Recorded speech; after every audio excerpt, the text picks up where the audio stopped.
بغیر تنازع عید الفطر کا خواب ادھورا رہ گیا۔ عید کے چاند پر اس سال بھی تنازع کھڑا ہوا۔ رات دیر گئے چاند کے اعلان پر کئی سوالات اٹھ گئے۔ آدھی رات کے وقت چاند دیکھنے کے اعلان سے ہلچل مچ گئی۔ سوشل میڈیا صارفین کے طنز و مزاح، ٹویٹر پر مفتی منیب الرحمان ٹاپ ٹرینڈ بن گیا۔ اسی بارے میں یہ رپورٹ دیکھیے۔ ملک میں بغیر تنازع عید پھر خواب رہ گئی۔ عوام رات دیر تک عید کے چاند کے اعلان کی منتظر رہی، لیکن عید کے چاند کا اعلان ہوا بھی تو اس پر سوال کھڑے ہو گئے۔ وفاق کے وزیر اطلاعات فواد چودھری، جو پہلے ہی 14 مئی کی عید کا کہہ چکے تھے، انہوں نے رویت حلال کمیٹی کے اجلاس کے دوران ہی اعلان میں تاخیر پر شکوک و شبہات کا اظہار کر دیا۔ فواد چودھری نے رات 9 بجے ٹویٹ میں لکھا کہ اس وقت چاند کی عمر پاکستان میں 13 گھنٹے 42 منٹ ہے، لہٰذا چاند کا نظر آنا ممکن ہی نہیں۔ جھوٹ بول کر ماہ مقدس کا اختتام کرنا کہاں کی عقل مندی ہے؟ سیدھا کہیں کہ ہمیں عید افغانستان یا سعودیہ کے مطابق منانی ہے۔ عوام کے طویل انتظار کے بعد تقریباً رات 11:30 بجے چیئرمین رویت حلال کمیٹی مولانا عبدالخبیر آزاد نے عید کا چاند نظر آنے کا اعلان کر دیا۔ پاکستان بھر سے شہادتیں مسئول ہوئی، اتفاق رائے سے طے پایا ہے کہ 1 شوال المحرم 1442 ہجری 13 مئی 2021 بروز جمعرات کو ہوگی۔ عید کے اعلان کے بعد رات گئے رویت حلال کمیٹی کے ایک رکن کی ویڈیو سوشل میڈیا پر وائرل ہو گئی، جس نے شکوک و شبہات کو بڑھا دیا۔ یار بس اب کی فیصلہ ہونا جی، آج یاد آ رہے ہیں مفتی منیب صاحب یاد آ رہے ہیں۔ بڑے کمزور لوگ نے، سچی بات ہے، اسی سے بڑا انہوں نے کیا تھی اعلان کر دے کام نہیں ہے، گوئیاں گلیاں نہ پوچھنا کوئی حقیقت نہیں۔ صبح میڈیا پر گفتگو سے سابق چیئرمین رویت حلال کمیٹی مفتی منیب الرحمان نے دو ٹوک الفاظ میں چاند کے اعلان سے اختلاف کا اظہار کر دیا۔ رات دیر گئے تک یہ بتاتے رہے کہ کوئی شہادت نہیں ہے، لیکن اس کے باوجود آدھی رات کو عید کا اعلان کر دیا گیا۔ مجھے بہت دکھ ہوا۔ وفاق کے وزیر اسد عمر نے دبے الفاظ میں چاند کے اعلان پر اعتراض ظاہر کر دیا۔ ٹویٹ میں لکھا کہ ایک زمانے میں ایوب خان کی تصویریں ٹرکوں کے پیچھے لگی ہوا کرتی تھی اور لکھا ہوتا تھا تیری یاد آئی تیرے جانے کے بعد۔ کل کے بعد اب کہیں یہ بات مفتی منیب کی تصویر کے ساتھ نظر نہ آنا شروع ہو جائے۔ مفتی راغب نعیمی کا کہنا ہے کہ پشاور میں ابر آلود موسم کے باوجود چاند دیکھا گیا۔ اعلان میں تاخیر سے تحفظات پیدا ہوئے۔ جو چاند دیکھا گیا وہ 19 گھنٹے کا تھا۔ چاند کی رویت کا فیصلہ متفقہ نہیں، جس کی ذمہ داری حکومت اور وزارت مذہبی امور پر عائد ہوتی ہے۔ وہ 24 نیوز سے گفتگو کر رہے تھے۔ جس طرح کا اعلان تاخیر سے ہوا ہے، اس سے بہت ساری کنفیوژن سامنے آئی ہیں۔ میں خود بھی وہاں پر موجود رہا اور ایک سوال میں نے اس میٹنگ کے اندر اٹھایا تھا کہ شعبان کا چاند جب رجب کے بعد دیکھا گیا ہے تو وہ 24 گھنٹے کا چاند تھا، جو کہ 29 رجب کو نظر نہیں آیا۔ تو سوال یہاں پر یہ قائم میں نے کیا کہ 24 گھنٹے کا چاند نظر نہیں آیا اور 19 گھنٹے کا چاند نظر آ گیا۔ تقریباً 40% محکمہ موسمیات بتا رہا تھا کہ یہ چاند نظر نہیں آ سکے گا ابرالود ہونے کی وجہ سے۔ کمیٹی نے فیصلہ کیا ہے، یہ فیصلہ جو ہے یہ متفقہ فیصلہ بہرحال نہیں ہے۔ ہاں، یہ ہو سکتا ہے کہ اکثریت کی فیصلہ اس کو ڈکلیئر کیا جائے۔ جی، جہاں تک ذمہ داری عائد ہونے کی بات ہے، اولاً ذمہ داری جو ہے وہ وزارت مذہبی امور کی کے زیر انتظام چلنے والی اس کمیٹی کے اوپر، یا یوں کہہ لیجیے کہ حکومت کے اوپر عائد ہوگی۔ اس کے ساتھ ساتھ میں یہ بھی سمجھتا ہوں کہ اگر حکومت نے قضاً یہ اعلان کر دیا، اعلان آ گیا ہے، اب جو آگے والا معاملہ ہے اس میں خطا کا پہلو بھی پایا جا رہا ہے، اور اس خطا کے پہلو کو کلیئر کرنے کے لیے جو کہا جا رہا ہے علماء کی طرف سے کہ ایک روزے کی قضا بعد میں کر لی جائے، میں سمجھتا ہوں کہ یہ مناسب ہے۔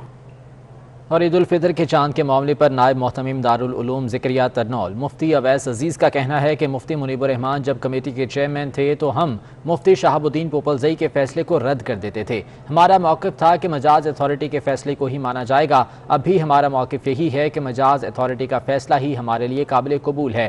موجودہ صورتحال میں روزے کی قضا کی کوئی ضرورت نہیں۔ تفصیلات جان لیتے ہیں، عثمان خان ہمارے ساتھ موجود ہیں۔ عثمان، بتائے گا کیا کہنا ہے اس حوالے سے مفتی اویس عزیز کا؟ جی بالکل، عید الفطر کے چاند کے حوالے سے جو تضاد پایا جا رہا ہے کہ ایک روزہ قضا ہوا ہے، اس پر جو بڑی ایک روحانی دستگاہ ہے اسلام آباد کی، اس کے نائب محتمم جو مفتی اویس عزیز نے 24 نیوز سے گفتگو کرتے ہوئے کہا ہے کہ ہم نے ہمیشہ جو مجاز اتھارٹی ہے، جو قاضی ہے، اس کے فیصلے کو مانا ہے۔ مفتی منیب الرحمان جب کمیٹی کے چیئرمین تھے تب ہم نے ہر بار مفتی شہاب الدین پوپلزئی سے کہ ان کے ساتھ ہمارے قریبی تعلقات ہیں، مگر ہم نے ان کے فیصلے کو رد کیا ہے کیونکہ ہم مجاز اتھارٹی کے پابند ہیں۔ تو انہوں نے کہا کہ موجودہ صورتحال میں روزے کی قضا کی کوئی ضرورت نہیں ہے، اور اب بھی ہمارا یہی موقف ہے کہ جو مجاز اتھارٹی ہے انہوں نے جو فیصلہ کیا وہ ہم سب کے لیے قابل قبول ہے۔ انہوں نے کہا کہ مرکزی کمیٹی کے فیصلے کے مقابل قضا کا فتویٰ انتشار پھیلانے اور مسلکی تعصبات کو فروغ دینے کی ایک کوشش کی جا رہی ہے۔ جی ٹھیک ہے عثمان، بہت شکریہ تفصیلات کے لیے۔ نمائندہ خصوصی وزیراعظم حافظ محمد طاہر محمود اشرفی کا کہنا ہے کہ پاکستان اس وقت فلسطین کے مسئلے پر پوری امت مسلمہ کے ساتھ رابطے میں ہے۔ گزشتہ 24 گھنٹوں کے دوران وزیراعظم نے مختلف اسلامی ممالک کے قائدین سے فلسطین کی صورتحال پر رابطے کیے ہیں۔ انہوں نے مزید کیا کہا، آپ کو دکھاتے ہیں۔ الحمدللہ پاکستان اس وقت فلسطین کے مسئلے پر پوری امت مسلمہ کے ساتھ رابطے میں ہے۔ گزشتہ 24 گھنٹوں کے دوران وزیر اعظم پاکستان محترم جناب عمران خان نے عالم اسلام کے قائدین بالخصوص خادم الحرمین الشریفین شاہ سلمان بن عبدالعزیز، ترکی کے صدر جناب طیب اردگان اور فلسطین کے صدر جناب محمود عباس سے بات چیت کی ہے اور ان تمام امور پر تبادلہ خیال کیا ہے جن سے فلسطینیوں کی عملی طور پر مدد کی جا سکے اور ظلم و ستم کے اس سلسلے کو بند کیا جا سکے۔ محترم جناب عمران خان نے تمام قائدین سے یہ بھی گزارش کی ہے کہ وہ عالم اسلام کی وحدت اور اتحاد کے ساتھ اس معاملے کو آگے لے کے بڑھیں، کیونکہ کوئی بھی ایک ملک اس معاملے کے اوپر جو ہے وہ کوئی بہتر کردار یا اعلیٰ کردار یا اس کے حل کے لیے کردار ادا نہیں کر سکتا۔ فلسطین کا مسئلہ ہو، کشمیر کا مسئلہ ہو، امت مسلمہ کے جو مسائل ہیں ان کے حل کے لیے امت کی وحدت بہت ضروری ہے۔ اور برطانوی وزیر اعظم بھی فلسطین پر اسرائیلی جارحیت پر بول پڑے۔ ٹویٹر پر اپنے خیالات کا اظہار کرتے ہوئے بورس جانسن نے لکھا کہ برطانیہ کو فلسطین میں ہونے والے تشدد اور شہری ہلاکتوں پر گہری تشویش ہے، چاہتے ہیں فلسطین میں کشیدہ صورتحال جلد ختم ہو۔ برطانوی وزیر اعظم نے فریقین پر زور دیا کہ وہ تنازع کی شدت کو بڑھانے سے پیچھے ہٹ جائیں۔ آئرلینڈ کے وزیر خارجہ سائمن کووینی نے بھی غزہ کی صورتحال پر تشویش کا اظہار کیا۔ آئرش وزیر خارجہ نے سلامتی کونسل سے فوری جنگ بندی کرانے کا مطالبہ بھی کیا ہے۔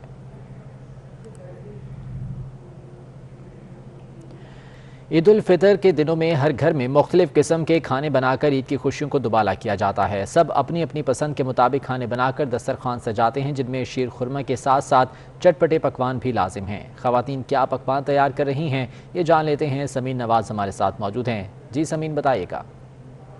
جی بالکل، عید الفطر کی خوشیاں اپنی جگہ، کووڈ کے احتیاط اپنی جگہ، لیکن چونکہ عید الفطر ہے تو اس کو منانے کا اہتمام بھی گھروں میں پرزور طریقے سے ہم دیکھ رہے ہیں کہ کیا گیا ہے۔ بچوں نے جو ہے وہ زرق برق لباس زیبتن کیے ہوئے ہیں اور عیدی جمع کرنے کے لیے ان کے پاس تمام تر تیاریاں بھی مکمل ہیں۔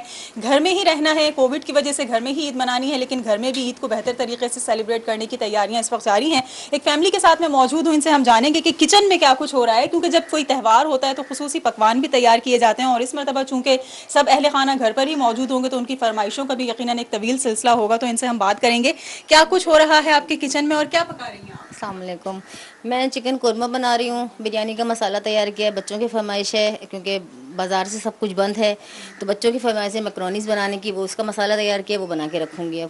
اچھا، خواتین کی عید ہو، بقرعید ہو، کچن میں ہی کام کرتے گزر جاتا ہے، تو کیا کچن کو مزید عید بہتر طریقے سے بنانے کے لیے کچھ یہاں پر اسپیشل کیا جاتا ہے؟ کچھ بھی نہیں کیا جاتا، بس اس کی خیال کیا جاتا ہے تھوڑا سا کہ سب چیزیں بچوں کو ٹائم پر مل جائیں، سب بڑوں کو ٹائم پر مل جائیں۔ ہم نے تو ایسے ہی تیار ہونا ہے جیسے ہونا ہے، لیکن الحمدللہ یہ عید پھر بھی پہلے سے بہتر آئی ہے۔ بالکل صحیح ہے، اور چونکہ سب کی روٹین بہت بزی ہوتی ہے، روزمرہ کے معمولات میں سب مصروف ہوتے ہیں، تو اس طرح کے تہوار پر ایک اچھا موقع یہ بھی مل جاتا ہے کہ گیدرنگ اپنے ہی فیملی ممبرس کے ساتھ اچھی ہو جاتی ہے اور لوگ گھر میں بیٹھ کر اپنی پسند کی جو ہے وہ فیوریٹ ڈشز نہ صرف فرمائش کر کے بنواتے ہیں بلکہ مزے بہت شکریہ اپڈیٹ کرنے کے لیے۔ کورونا وبا اور لاک ڈاؤن میں آنے والی عید کا مزہ شہر کات کے بچے بھرپور لطف لے رہے ہیں۔ ہمارے نمائندے حبیب خان اس وقت کراچی کے علاقے اختر کالونی میں موجود ہیں، جہاں رنگ برنگے ملبوسات زیب تن کیے بچے عید کے مزے لے رہے ہیں۔ ان سے مزید جان لیتے ہیں۔ جی حبیب، بتائیے گا۔ یہ کہنا غلط نہیں ہوگا کہ عید جو ہے وہ بچوں کی ہوتی ہے، اور اس وقت ہم کراچی کے علاقے افسر کالونی میں موجود ہیں جہاں پہ ایسے ہی مناظر ہیں کہ چھوٹے جو بچے ہیں جو عید الفطر کو انجوائے کرتے ہیں بھرپور طریقے سے. اس وقت بھی یہاں پر جو بھرپور ماحول ہے، میرا کیمرہ مین عاقب جو دکھا رہا ہے آپ کو، چھوٹے ننھے منھے بچے جو ہیں وہ اپنی عید کو بھرپور طریقے سے انجوائے کر رہے ہیں. یہاں پر مختلف قسم کی رائڈز ہیں، کیمل رائڈ ہے، بوٹ رائڈ ہے، اس کے علاوہ جو ڈولی کا جھولا کہلاتا ہے وہ بھی یہاں پر موجود ہے. کچھ بچے بھی ہیں، ان سے بات کرتے ہیں تھوڑی سی. یہاں پہ کیسے انجوائے کر رہے ہو آج، اور کتنی عیدی جمع ہو گئی اب تک؟ ہم بہت انجوائے کر رہے ہیں اور ہمارے پاس ابھی تک 1000 روپے عیدی جمع ہو گئی ہے. کہاں خرچ کری ہے؟ ہم نے کھانے پینے پہ، جھولا کھانے میں اور گن لینے میں خرچ کیے. جی بالکل، جس طرح یہاں پہ مختلف بچے یہاں پر موجود ہیں اس وقت، بہت عید الفطر کی تیاری کے ساتھ بھرپور کلر فل جو کپڑے ہیں وہ انہوں نے پہن رکھے ہیں، اور عید کے حوالے سے بڑے بھرپور طریقے سے انجوائے کرتے دکھائی دے رہے ہیں. اور یہی کہتے ہیں کہ عیدی جمع کرتے جا رہے ہیں، اور جہاں جہاں اس کو خرچ کرنا ہے وہ کرتے جا رہے ہیں، اور عید کو بھرپور طریقے سے جو ہے وہ انجوائے کر رہے ہیں. حبیب بہت شکریہ آپ کا. اور قادس پہ اختلاف، شہباز شریف کی قومی سیاسی رہنماؤں کو ٹیلی فون پر عید الفطر کی مبارکباد. شہباز شریف نے پی ٹی ایم کے سربراہ مولانا فضل الرحمان، پیپلز پارٹی کے چیئرمین بلاول بھٹو زرداری کو عید کی مبارکباد دی. شہباز شریف نے مولانا فضل الرحمان کی خیریت دریافت کی اور ان کے اہل خانہ کے لیے نیک تمناؤں کا اظہار کیا. دونوں رہنماؤں نے عید الفطر کے بعد پی ٹی ایم اجلاس بلانے اور فلسطین پر اسرائیلی وحشیانہ حملوں پر بھی تبادلہ خیال کیا.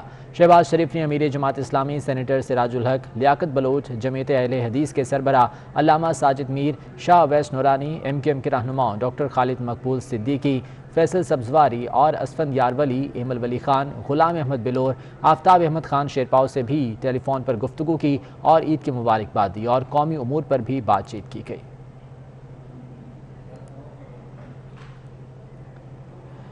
عید کا تہوار جہاں ہر کوئی اپنے پیاروں کے ساتھ منانے کا خواہاں ہے، وہیں سرکاری اسپتالوں میں کام کرنے والے ڈاکٹرز، نرسز اور پیرامیڈکس عید پر بھی دکھی انسانیت کی خدمت میں مصروف ہیں. سعدیہ خان کی رپورٹ دیکھیے. عید کے روز انسانیت کی خدمت کرتی لیڈی ڈاکٹرز اور پیرامیڈیکل سٹاف حقیقت میں قوم کے مسیحا ہیں. ہسپتالوں کی ایمرجنسی اور کورونا وارڈز میں کام کرنے والی نرسز اور لیڈی ڈاکٹرز کی زندگیاں عام خواتین سے مختلف ہیں. عید پر نہ تو بناؤ سنگار کا موقع ملتا اور نہ ہی نئے کپڑے اور جوتے پہننے کا وقت. ہم ہاسپٹل میں اپنی عید سیلیبریٹ کر رہے ہیں پیشنٹس کے ساتھ، تاکہ پیشنٹس ہی ہمارا ایم ہے، ہماری فرسٹ ڈیوٹی یہی ہے کہ پیشنٹس جو ہے صحت یاب ہوں. کوشش ہم گھر والوں کے ساتھ عید سیلیبریٹ کریں، لیکن ڈیوٹی بھی تو ضروری ہے، اس لیے ہم لوگ ڈیوٹی پہ زیادہ انجوائے کرتے ہیں آپس میں. پلیز ڈاکٹرز کا کہنا ہے کہ کورونا کی وبا سے جنگ لڑتے عوام عید سادگی سے منائیں اور اپنے ساتھ ساتھ دوسروں کا بھی خیال رکھیں. ہم لوگ کی ڈیوٹیز ہوتی ہیں ایوری ایمرجنسیز، ایوری سنڈیز، اور ہم لوگ یہ کرتے ہیں. آج کل کورونا وارڈ ہمارا کورونا راسٹر چل رہا ہے، تو ہم لوگ کی ڈیوٹیز آبویسلی تھوڑی سی زیادہ ہیں. عید کا تہوار پیار، امن، بھائی چارے اور خوشیوں کا پیغام دیتا ہے. اس مشکل گھڑی میں قوم کے مسیحا دکھی انسانیوں کے ساتھ لمحات بانٹ کر اپنی عید کی خوشیاں قربان کر رہے ہیں. گھر رہیں، محفوظ رہیں، کیونکہ ہمارے مسیحا اپنی عید کی خوشیاں قربان کر کے ہماری صحت کے لیے اپنے فرائض سر انجام دے رہے ہیں. کیمرہ مین ابو بکر شان کے ساتھ سعدیہ خان، لاہور. پاکستان فلم انڈسٹری کی نامور ہدایت کارہ سنگیتا بیگم کہتی ہیں کہ میں نے اس بار عید پر کوئی تیاری نہیں کی. فلسطین پر ہونے والا ظلم دیکھ کر دل افسردہ ہے. ان کا مزید کیا کہنا ہے، جان لیتے ہیں راہیل بیگ سے. جی راہیل بیگ. جی اس وقت ہمارے ساتھ موجود ہیں لیجنڈ اداکار اور ہدایت کارہ سنگیتا صاحبہ، اور سنگیتا جی سے جانتے ہیں کہ ان کی عید کس طرح سے گزری. السلام علیکم آپا. سب سے پہلے تو آپ کو عید مبارک. عید مبارک جی. خیر مبارک. کیا کہیں گی آپا، عید کا دن کس طرح سے گزار رہی ہیں، اور آج کل کووڈ کی بھی صورت حال ہے، کیا کہتی ہیں؟ کووڈ کی وجہ سے کوئی تیاری بھی نہیں میں نے کی، اور یہ جب سے فلسطین پہ جو ظلم ہوا ہے مسلمانوں پہ، اور جو بچے میں نے دیکھے ہیں، یقین مانو میرے آنسو نکل پڑے. کس کمبخت کا دل چاہے گا کہ وہ عید منائے؟ میں تو بالکل عید نہیں مناؤں گی. اور یہ سب سارے مسلمان ملک سے باتیں کرتے ہیں، ایکشن کوئی نہیں لیتا. ارے ایک دفعہ ایکشن لو، اپنی طاقت تو دکھاؤ. کیا ہے وہ اسرائیل اتنا ظلم مسلمانوں پہ ہو رہا ہے کہ وہ عبادت کر رہے ہیں، ان کو عبادت کے اوپر ان کو گولیاں چلائی، بچوں کو 6 7 گولیاں ماری. خدا کے لیے کوئی تو ہل جائے، کوئی تو کچھ کرے. صرف ہاں جی افسوس ہوا، جی افسوس ہوا. سارے ملک کے لوگوں نے، اپنے بادشاہوں نے، صدروں نے یہی کہا ہے کہ ہاں جی کرتے ہیں، کچھ کرتے ہیں. میٹنگ ہو رہی ہے. کیا میٹنگ ہو رہی ہے؟ کوئی ایکشن لے. کوئی ایک ملک بھی ایکشن لے گا، سارے مسلمان ملکوں چاہیے ان کا ساتھ دیں.